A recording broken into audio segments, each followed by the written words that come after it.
கர்த்தருடைய பரிசுத்தமுள்ள நாமத்திற்கு ஸ்தோத்திரம். இந்த நாளின் தியானத்திற்காக சங்கீதம் 66வது அதிகாரம் 19வது வசனம். மெய்யாய் தேவன் எனக்கு செவி கொடுத்தார், என் ஜெபத்தின் சத்தத்தை கேட்டார்.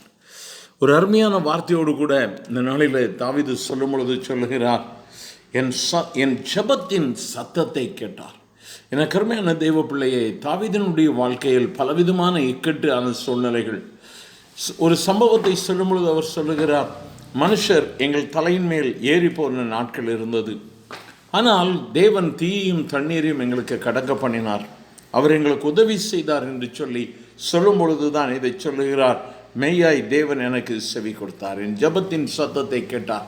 இந்த வார்த்தைகளை கேட்கிற அருமையான தேவ பிள்ளையை, கர்த்தர் நிச்சயமாக உன்னுடைய ஜெபத்திற்கு பதில் கொடுப்பார். ஒருவேளை பலவிதமான பாடுகள் போராட்டங்களை நீ கடந்து வந்திருக்கலாம். என் ஜெபத்திற்கு பதில் கிடைக்குமா என்று சொல்லி ஒருவேளை நீ சிந்தித்து கொண்டு இருக்கலாம். ஆனால் இந்த பகல் காலை வேளையில் பட்சபாதம் இல்லாதவராக, நன்மை செய்கிறவராக, கூப்பிடுகிறவர்களுக்கு பதில் கொடுக்கிற கர்த்தர் இந்த நாளிலும் உனக்கு சொல்லுகிறார், உன் ஜெபத்திற்கு நிச்சயமாக பதில் உண்டு, உன் கூப்பிடுதலுக்கு பதில் உண்டு. நீங்கள் அவரை நோக்கி கூப்பிடுங்கள், காத்திருக்க வேண்டாம். அவருடைய சமூகத்தில் உங்களுடைய கண்ணீரை ஊற்ற ஆரம்பிங்கள். ஆண்டவரே, எனக்கு உதவி செய்யுங்கப்பா, நான் யாரிடத்தில் போவேன்? எனக்கு உம்மிடத்தில் தான் ஐஸ்வர்யம் உண்டு, உம்மிடத்தில் தான் எனக்கு நம்பிக்கை.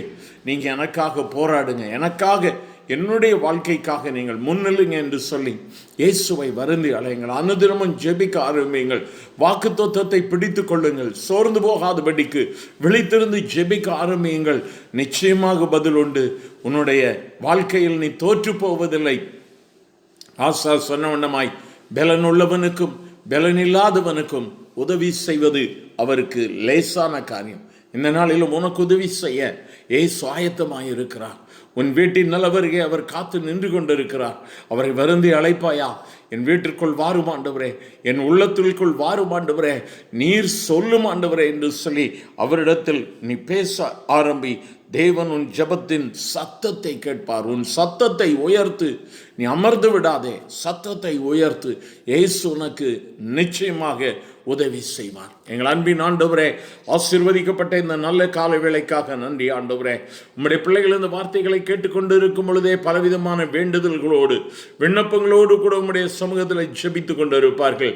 பரிசுத்த ஆவியானவர் மனம் இறங்கும்படி ஜெபிக்கிறார் ஆண்டவரே.